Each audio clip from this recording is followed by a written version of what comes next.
imagine now Workers' Party, right? Let's change role. Imagine now they are the government. Would they give this kind of like indecisive, wishy-washy kind of decision? Just say. Alright guys, so recently Section 377A was repealed and I went to watch some of the old videos we did. Basically the 2 videos on Section 377A. So I'm going to link the video, one that we did 8 months ago over here. If you guys haven't caught it, have a watch. I think it's pretty good because I was watching it last night. We did the video in March. Oh, 8 months ago. We did the video in March. So that was a different time because at that point in time, right, I would say that the PAP stance is actually quite different from what it is today. At that point in time, they were saying they are holding focus group sessions, getting the sentiments from the public, and a lot of them are actually not in favor of repealing at that time But we adopted an approach. We evaluated, analysed the situation, and we gave our stance on it. The good thing is, after 9 months, it seems like the government has aligned with our stance, a stance that we took 9 months ago So that is a good thing. But I don't want to talk so much about 377A because we have already addressed it quite in depth and it hasn't changed since that time. But I want to talk about what actually happened during the parliamentary sitting when they were discussing this. So recently they had a parliamentary sitting where the bill was passed. During this parliamentary sitting, something quite interesting happened. What happened was the Workers' Party decided to lift the whip and allow their members to vote as they please. I want to ask you, what's the whip? What's the meaning of the whip? Okay, so the whip, right, basically what it is a person Okay. So for the PAP is Janil Putichari, for WP is Pritam himself So basically what the whip does, they are like the disciplinarian of the party. They will ensure that people come to chamber, they speak during their allocated hours, the period And also one of the main things that they need to do is ensure that everyone adheres to the party stance on vote. So at the end of everything Yeah, when you cast the vote on a bill or whatsoever, there is a party's position. One of the roles of the whip is to ensure all the party members take that position. You will revote! Basically what Pritam has done is, he told his members, I will not hold you on one stance. The party will not have one stance. You are free to voice your views and take a vote as you please. There's something very Pritam Like as a disciplinarian he let Raisa can't run her mouth. I told her that she would have to take ownership and responsibility. Okay, so there are 2 main things that they voted on Basically the first one is the repeal of 377A. The second one is an amendment to the constitution. Okay, so basically what the idea is they want to prevent the definition of marriage from being challenged in the courts. I will just run through what is the general stance on each party The PAP, they decided to repeal, vote yes on the repeal, and vote yes on proceeding on with the constitutional amendment. Okay. The PSP, they want to repeal also, but they voted no on amending the constitution. So later on, I'll come back to this point. Okay, because the PSP is a bit interesting at times. The Workers' Party, like what we have discussed, right, they decided to lift the whip. So individual members are free to vote as they please. And this, okay, firstly, maybe I ask you guys, what are your views on this? The fact that Pritam decided to lift the whip. I feel that Pritam, he presents himself very well because he roughly know what the end result be already. So he doesn't want to like push it too hard for either side. He's okay with like having the neutral point of view so that he can please both sides of the people. But I think that as a party, you should come up with a common consensus. I feel. Why do you feel that way? Okay, I feel. I feel that right, because you are making like certain decisions, like this one is like got to do with policies, right? It's gonna affect like many things, Because a lot of people, the LGBTQ community, we previously mentioned that repealing 377A, right, is just like a small win. There's so many other things that they want. When you're making such a policy that is affecting so many things, right, you should actually come up with a stance so that we know that this is your vote. rather than just like let it go freely. And somewhat by nature, the topic 377A is a very polarizing topic where you will have extreme camps of people speaking about their opinions. And when you as a politician, you as a party, you don't have a firm stance, I feel that... Which goes back to what she was saying about, you play the middle ground so you don't anger anyone on Yeah, extreme side. that's one thing I think worker party do, right? Because they know actually right now they know that their following is actually increasing, and their following, right, are those people that are sort of woke lah, woke in a sense. So like they obviously they already know their answer, right? It's gonna be yes to both, right? But they how don't- do I soften this answer? Soften this approach, like blow So I think Pritam did a good job, but I feel you still should actually be firm about it lah. So okay, in his defense, what he said was this: we are taking a democratic approach to it. Why? Because just like how you guys have said, it's a polarizing topic. People are divided on this. He said that since the general population is divided on it, I don't want to represent myself as just one side. I want to be like a microcosm of the general population. The Workers' Party is representative of the diversity in the population. Just like how people have different views, the Workers' Party will represent that. So that's what he said lah. And then Minister Shanmugam came out to whack him. Why? Because when you say things like that, you are setting yourself up for issues. So what is the issue he set himself up for? When you lift the whip, you are allowing people to vote as they want. When the whip is imposed, they have to vote in one direction. But they can always voice their views. So this was what Minister Shanmugam said. The whip is only for voting. Party members can still voice their views even if the whip is imposed.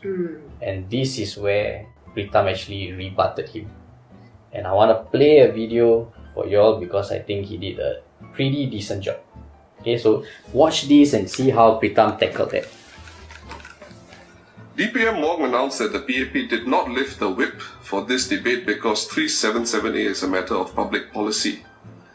The Prime Minister in his National Day address this year said that not everyone is equally accepting of homosexuality, and there were considerable reservations within certain religious groups. Now, for the Human Organ Transplant Bill of 2009, the PAP lifted the whip so that MPs could vote based on their religious and ethical beliefs. The first generation of PAP leaders under Lee Kuan Yew did the same with the Abortion Bill of 1969, where Mr. Lee Kuan Yew himself rose to deliver a speech, but was absent when it came to voting. If I follow Minister's reasoning, would it be correct to say Mr. Lee Kuan Yew was abdicating his responsibilities? Now, there would be compelling reasons to suggest that for both these bills, public policy could have been deployed as a reason not to lift the whip. But the PAP lifted it anyway. Can the Minister please clarify the consistency or lack of consistency with regard to lifting the whip? So I think this is a very brilliant retort. Why? Because basically what he's saying is this: don't hold me to a different moral ground than what you hold yourself to. This was what you have done. If what you have done is acceptable, why is it unacceptable when we do it? And then you bring in Lee Kuan Yew the word. Why? He PAP right at the spot, bro. So of course Minister Shanmugam also has a retort to this lah. And I'm gonna play for you guys what he said. Now, when will a whip be lifted and when will the whip not be lifted? I made it clear in this case why is the whip being imposed. It is because it is a policy question with serious consequences for Singaporeans. If we do not repeal Section 377A, then we are saying we will not do what we have to do, and we will pass on the buck to the courts. That's an abdication of responsibility as parliamentarians. In such a situation, lifting the whip is not acceptable for the PAP because societal interests are at stake. But where it's purely matters of conscience, and you don't quite see such a significant issue for society as a whole, where the very institution of marriage and all your housing policies and your education policies and your rules on the structure and basic content of society can change overnight, and where societies get rent asunder by cultural wars. Those are the risks we are talking about. So that was his retort. Basically what he's trying to say is, you must understand the social implications lah. Right now, if let's say you don't want to take a stance on this, the impact on society is great, because a lot of things that we do, actually you can tie the definition of marriage into it. Like for example, your education stuff, your housing stuff, media stuff, all these, if let's say now you don't have a proper stance and this is challenged in the courts and somehow they can overrule or whatsoever, you will not be good. And we'll have a lot more problems from there. Yeah. Way more. And that is, I think, their biggest concern. Their biggest concern is, what if one day this gets challenged in the courts and they can overrule? Passed.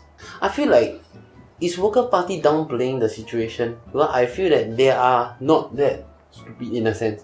Because I'm pretty sure that they have evaluated the impact of this 377A being repealed, the consequences and the benefits of it being repealed, like how much can it appease the society. But yet they still choose to leave the whip. And if let's just say like what you say, it is to appease the people, to soften the blow. I feel like it goes against what Jamus was saying the other day about political courage. Right now at this juncture where you are expected to have a stance and make a decision, right? And if you have evaluated properly, which I will give Worker Party the benefit of doubt that they have done their due diligence, you should make a decision despite knowing that your supporters will have an issue with it. And I feel that is political courage. And Worker Party is just going against their words now. I think to be responsible, right? Imagine now Workers' Party, right? Let's change role. Imagine now they are the government. Would they give this kind of like indecisive, wishy-washy kind of decision? I think it's a good question to ask. If let's say now you are the government, would this be good or not? Well, it will fall apart. I want to bring out that PAP for the longest time, regarding this issue, right? They have been listening to the people, and they just find out that for the past few years, right, the people are actually voting no towards it. But in recent years, right, they launched like those meetings and like the Ipsos survey, the Leath survey. Then they find out that over the years people are more accepting towards this, and then they make their change. They make their change and they take a stance. They take the important stance. That's why I feel that during this issue, right, this 3778 thing, right, you should be firm about it, lah. Don't be like And like to add on what you say, right, they actually listen to people because, right, one of the ministers, he actually said that maybe like 15 years ago we are still not ready, but after a lot of research and studies and really go down and get all the feedbacks, right, after that they realize that, hey, maybe now is the time. So who's actually the one listening? We have had extensive discussions with different people, including religious leaders from different religious denominations, groups, Taoists, Christians, Muslims, Hindus, various others. We have had discussions with grassroots leaders from Singaporeans or with Singaporeans from many different backgrounds, all walks of life. We have had discussions with LGBT groups and many more. Okay, so you guys have shared your views and of course we are all in agreement with it lah. But I think we can also agree that whatever the Workers' Party has done can be taken as smart politics. Because they kind of know this is what the results are going to be. We don't worry about that. Let's worry about how we appear to our constituencies, our supporters and all. So it is smart politics lah. Now let's take it to not so smart politics. So for not so smart politics, there is a recurring theme with this one particular party lah, the PSP. So the PSP, and the good thing is, it is not dumb politics. It's It's just not so smart politics. Nah. Because Leong Man Wai didn't speak. Thank you.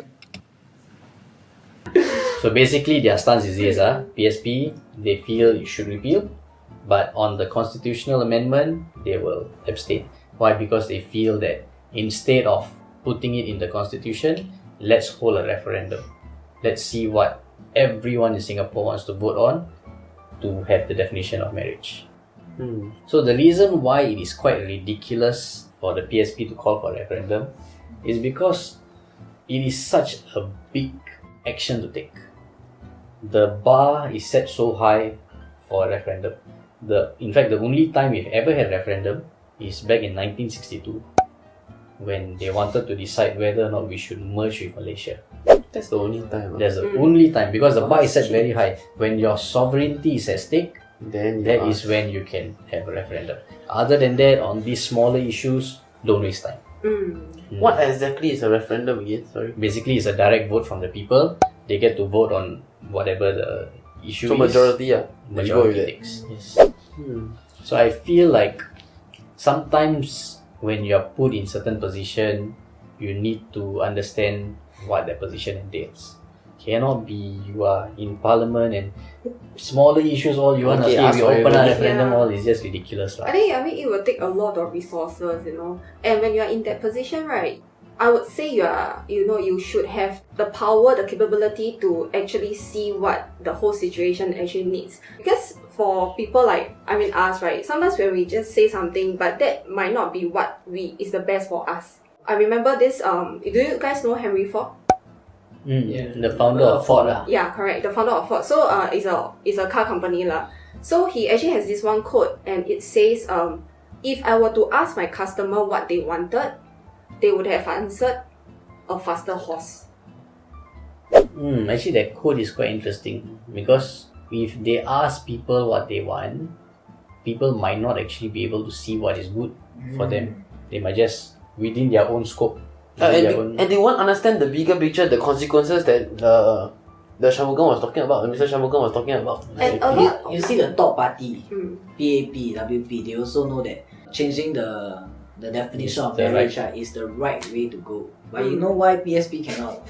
Because their lawyers can never fight. You got to win the